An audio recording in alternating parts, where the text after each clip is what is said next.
Құрметті ханымдар мен мырзалар, кезекті пресс-конференция қош келдіңіздер.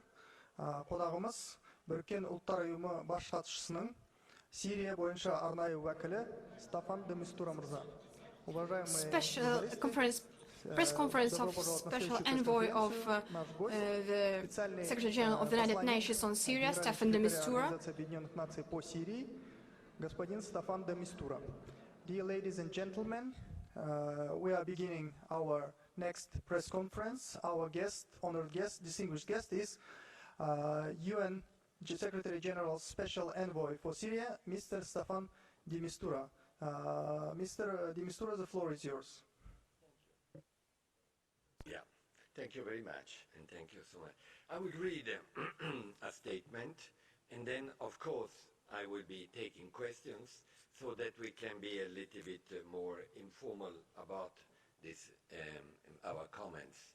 Please bear with me first with the comment which I'm going to read, which are related to this conference. Congratulations for this beautiful room, by the way. Quite impressive. I want to start by paying tribute on behalf of the Secretary General, Antonio Gutierrez, to the hosts of this international meeting, Kazakhstan, and particularly to the leadership of President Nazarbayev, who has been provided a remarkable contribution to our efforts to push peace in Syria. The President has been clearly personally committed into making sure that this conference would be successful. Let me also thank the sponsors of the meeting. And it's not a formal thanking, it's a real thanking.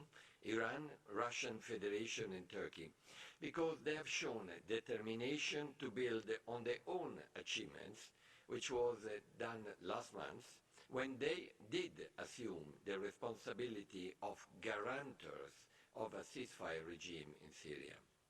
We needed a ceasefire. We have had already two. This is the third occasion, and we cannot miss it. Most importantly, like I did say yesterday when we were in the plenary session at them, I want to acknowledge with great appreciation the delegation of the Syrian parties, the representatives, in other words, of the government of Syria and of the opposition. It has required quite a political courage to actually for them to sit in the same room for the first time since at least a long time, and probably the first time that we had armed groups as well sitting in the same room with the Syrian government, and to listen to their own respective demands and complaints and concerns. But that was quite a unique new opportunity. As you know, the Foreign Minister of Kazakhstan, which I want to thank as well because he has been extremely active in order to make this meeting as effective as possible, has been reading to you the joint statement which has been adopted by Iran, Russian Federation and Turkey. The UN has been acting as a facilitator, we do recognize that, and we have had the important presence of an observer, the United States ambassador. But the actual statement was adopted by Iran, Russian Federation and Turkey. So referring to the actual statement, when we came to Astana, we, the UN, and I think everybody, and I'm sure all Syrians, did see that our immediate priority was indeed to ensure the consolidation of the ceasefire. No other priority can be more important. If you put yourself in the place of the Syrians after 5 years of a conflict, they will tell you, please help us this time to have a ceasefire which works. Syrian people are definitely asking that, and they've been desperate in their need for ending this ongoing, brutal and bloody conflict. Let me therefore commend Russia, Turkey and Iran for their decision to establish a mechanism to observe and ensure full compliance with the ceasefire. You see, in the past, I've been myself, as you know, involved in supporting other ceasefires, some of them, one of them in particular, 26th of February last year, did succeed in lasting for more than a month, probably 2 months, you know, it depends on, but there was no real mechanism. And having today, and that's one of the results of this conference, the decision to establish, based in Astana most likely, a mechanism that will be able to control or at least address those issues that are unavoidably going to happen. No ceasefire is perfect, never been any, but to be able to maintain it, contain it, and produce out of this some mechanism and some parameters that can be used, and having the guarantors involved in being a guarantor is, if and when that will take place, and today it was decided to do it, quite an achievement. The UN stands ready to assist the parties of this trilateral mechanism in order to help them to develop it and ensure that it helps strengthen the quality, sustainability, duration of the ceasefire. Of course, we all know, and we all know also what the Syrian people are asking. When you have a ceasefire and it is maintained, the first thing they would like to do, like any of you, they would like to have humanitarian aid unimpeded access. The Syrian conflict has been seeing a lot of sieges and a lot of lack of humanitarian access. And the humanitarian access was not due to the snow or to the wind or to the rain. It was due to the conflict, the war, the security aspect. So now that we do have a cessation of hostility or ceasefire, and we do have most likely immediately starting working on a good mechanism guaranteed by 3 countries, we should also have unimpeded humanitarian access. The consolidation of this ceasefire, I should ask, has been the occasion also for both Syrian parties, the Syrian government and the Syrian opposition, to tell us what they feel about it. And I'm sure you must have heard it from them. And I can tell you what they told me. They told me that for them, their immediate priority was and remains the strengthening of the ceasefire. And that was the main priority for them to come here.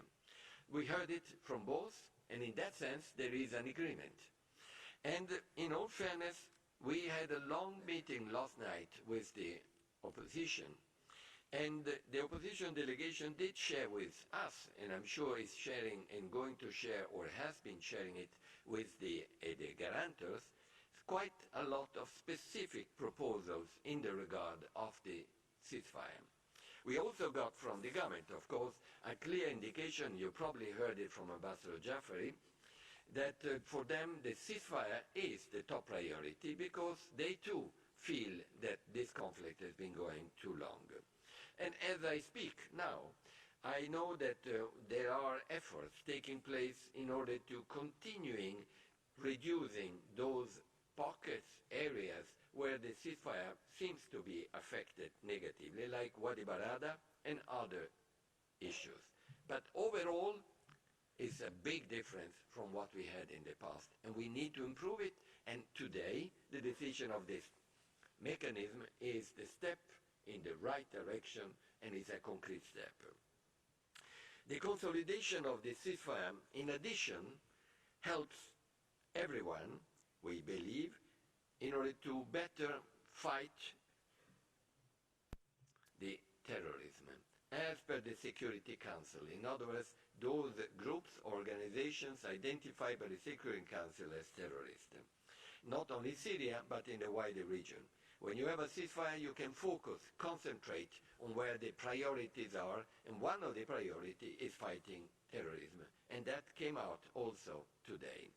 I also trust that the emphasis that this meeting has put on the ceasefire will help to create a supportive environment for the engagement between the Syrian parties politically.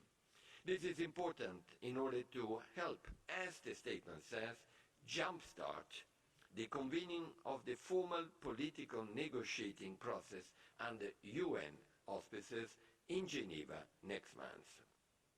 We are ready to work now and intensify the preparation for that because this is helping.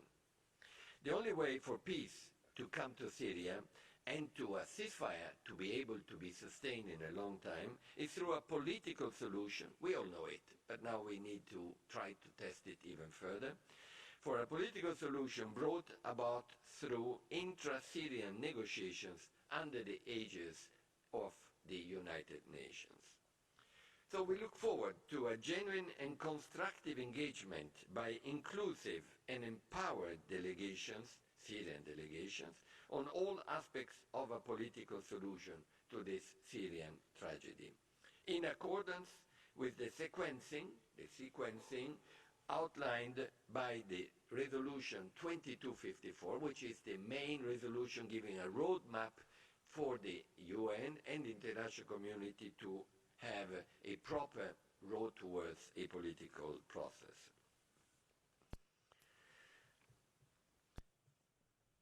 I also take note of the reference that was taking place in the joint statement about the usefulness of the Astana platform for specific issues.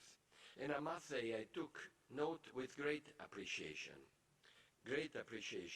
of the comments that were made in front of all of you to the press by His Excellency the Minister of Foreign Affairs of Kazakhstan, when he actually referred to the fact that we are in fact the main player as regard as the political process, and that the political process should be in a way sustained in Geneva by the UN.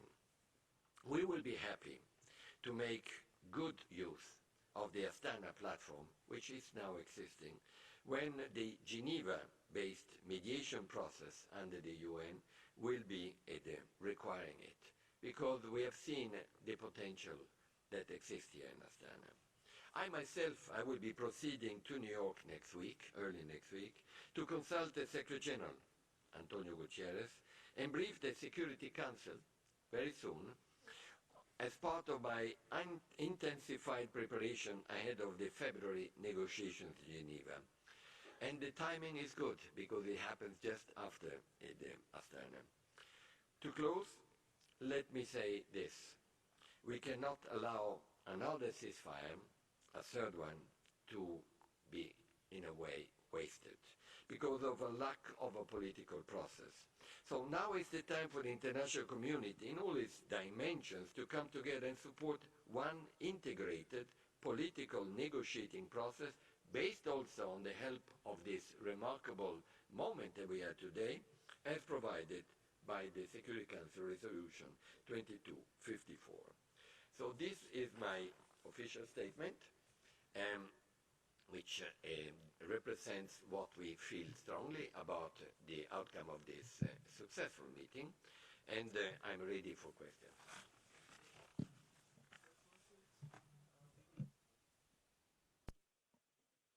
Hello?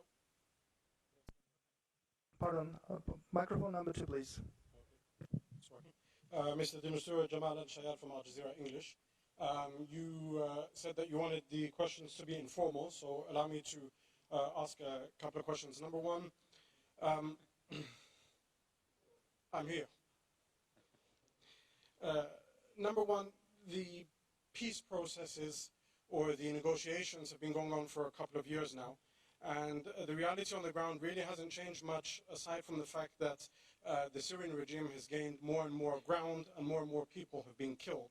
So, in effect, when will the United Nations actually admit that either it has failed in terms of actually delivering anything in terms of peace on the ground, or accept that actually the powers behind the Syrian regime are a lot greater than the powers invested within the United Nations? Because the reality, as I mentioned, a few years ago you had a regime that was on the back foot, losing territory.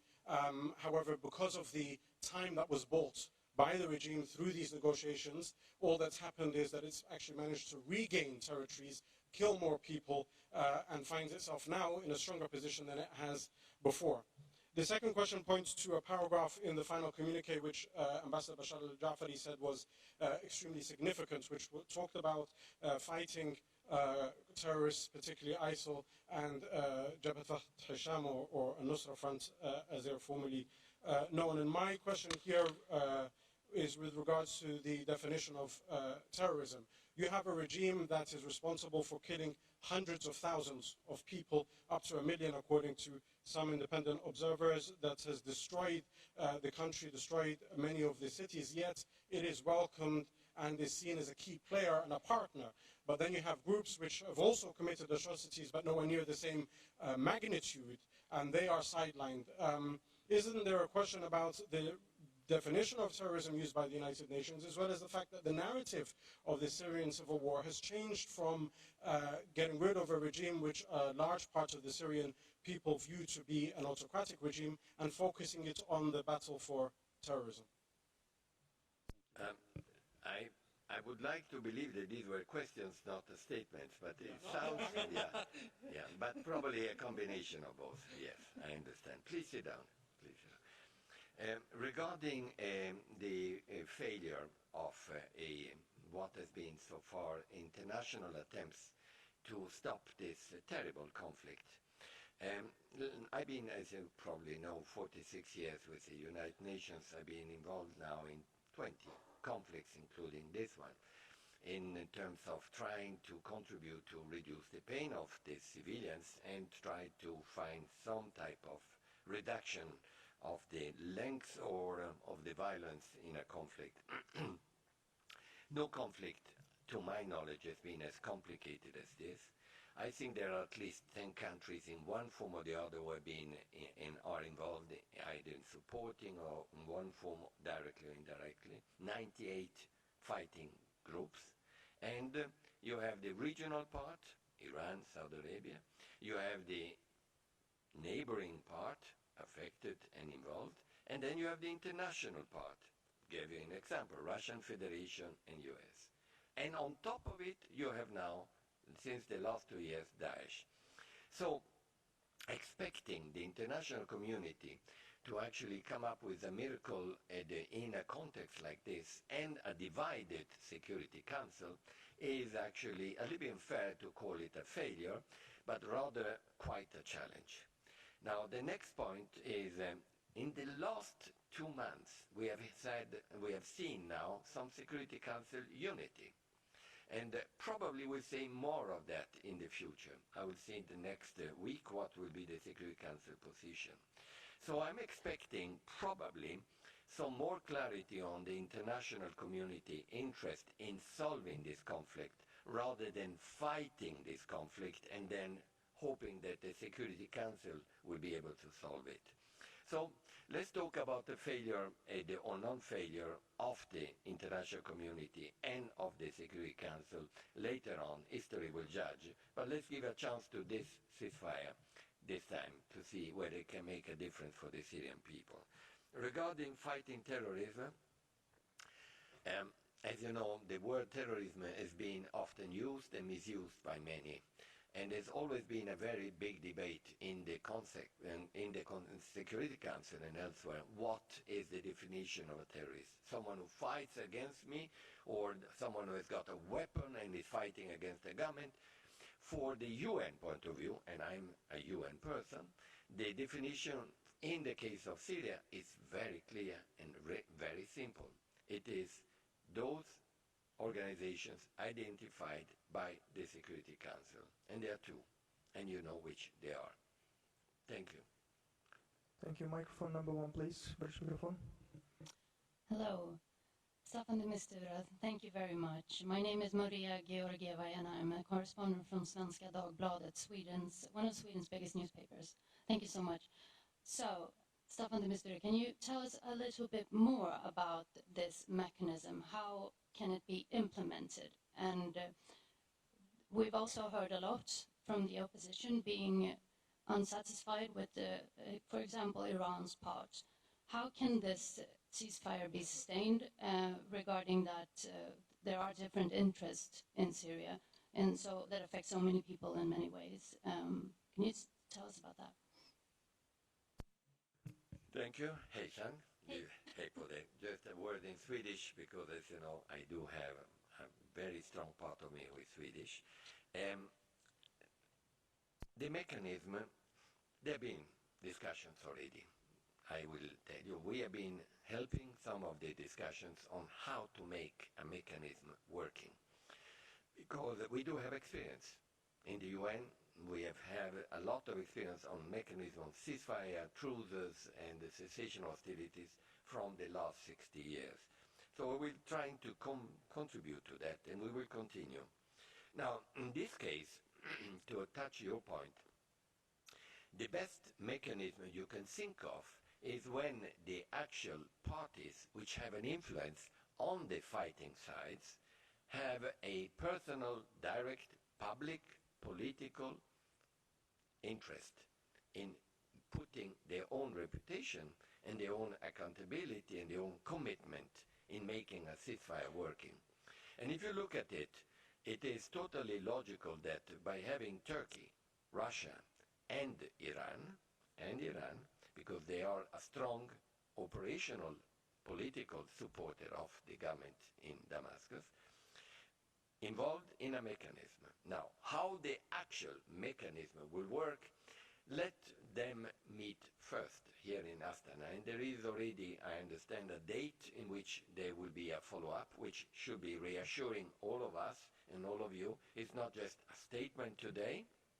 It is a commitment which they want to follow up, which parameters, criteria, what you mean by infringement, how long should it be, time length, what will be the observation system in order to compare notes on that. We do have experience.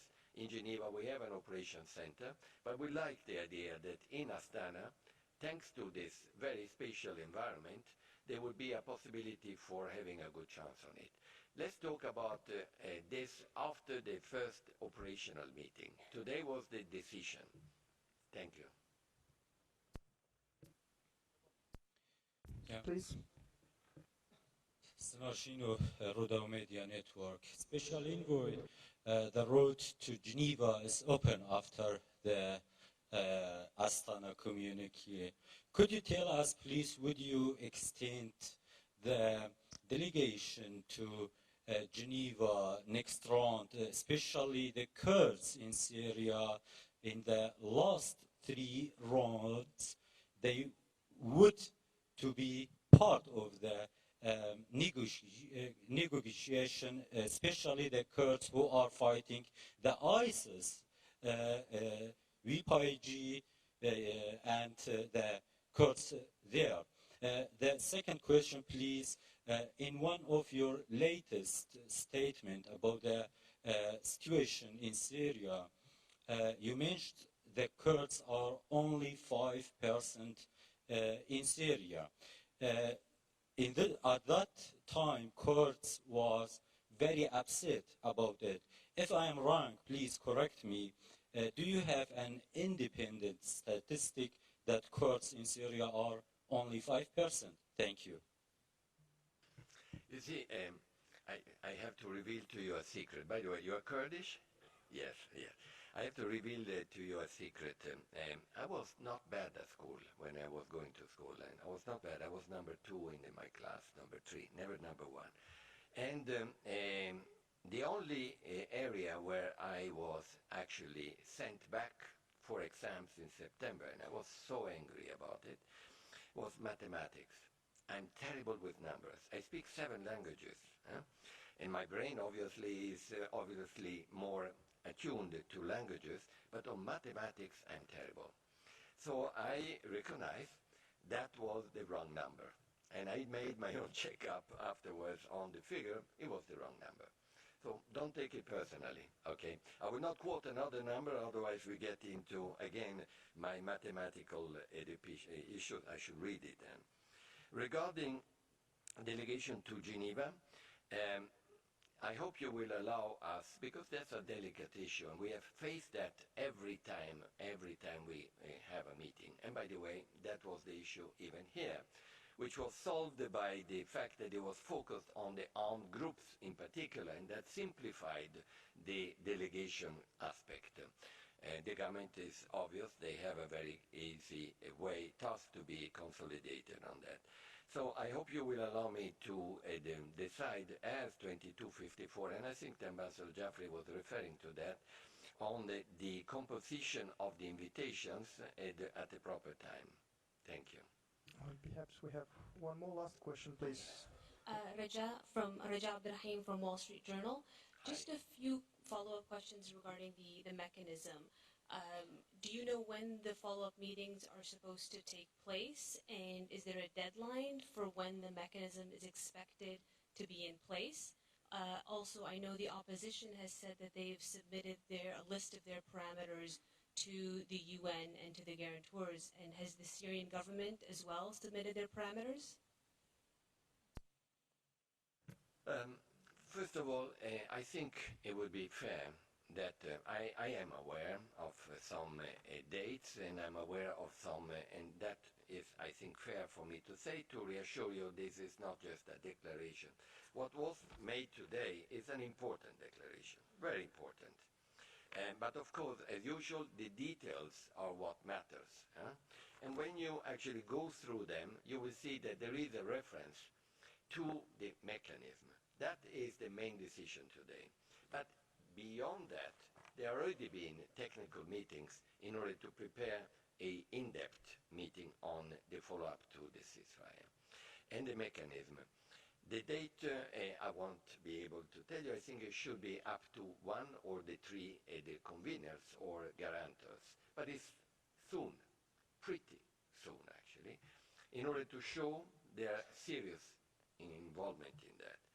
Now, deadline, the deadline, there is no deadline at the moment. There is an urgent, as soon as possible. Okay. Regarding the issue that you referred about, probably if we can or not see whether this will have or major an impact, I think we should give them a chance. And I am convinced that the very fact that they have decided to a mechanism is a big difference from the past decisions. So let's wait on that. Your Excellency, we have two more requests, so are you willing to accept them, or shall we finish? Yes. One more or Yes. two? Yes. One, please. But then that's it. Thank you. Уважаемый господин Стефан де Мистура, Dear Mr. de Mistura, Mr. de Mistura, уважаемый господин Стефан де Мистура, dear Mr. Stefan de Mistura, Хамад из телеканала Курдистан 24. Kurdistan 24 channel. Хотели услышать I would like to hear from you, какова роль what is the role of the United Nations урегулирования in the кризиса Сирии? settlement of Syrian crisis? Как вы считаете, будет ли, How do you think придут ли к взаимопониманию Дамаск и will the оппозиция? Damascus and the opposition find some agreement? Видите And how do you see будущее Сирии? the future of Syria? Thank you.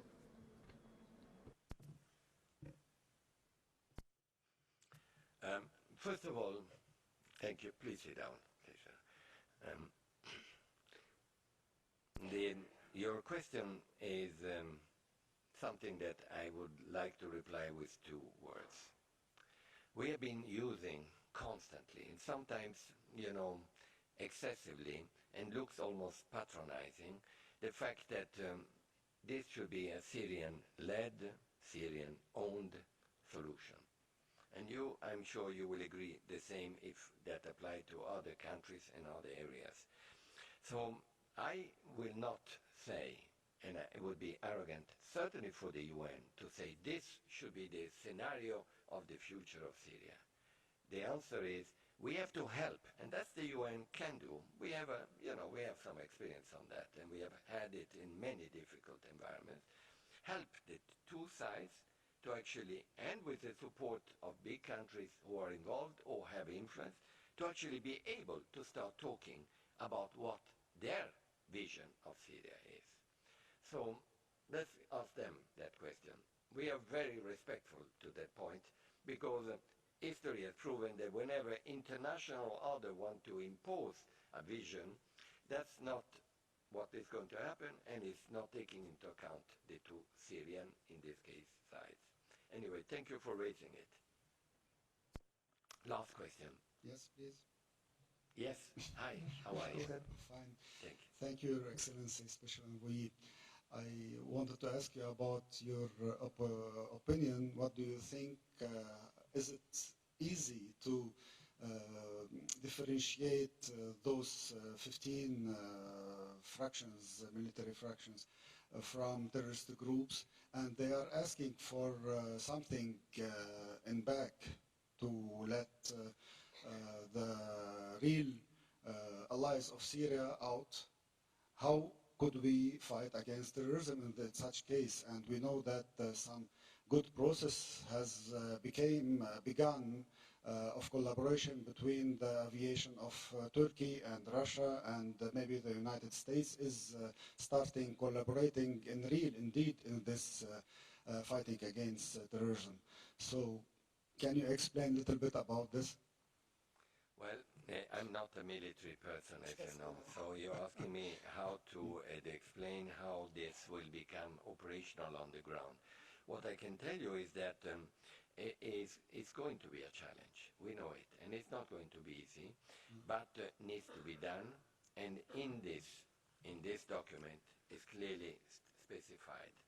So let's give them a chance this time, even more than before, because this seems to be a serious intention in wanting to address the separation between one group and the other, and see how that can happen. I think when there is a will, there is a way, particularly in this moment. Thank you very much. Thank you. Осымен пресс-конференция аяқталды. Барлықтарыңызға рахмет. Thank you very much, Mr. De Mistura. The conference is over, and we wish you the best of successes in your noble mission. Thank you. Thank you. Thank you.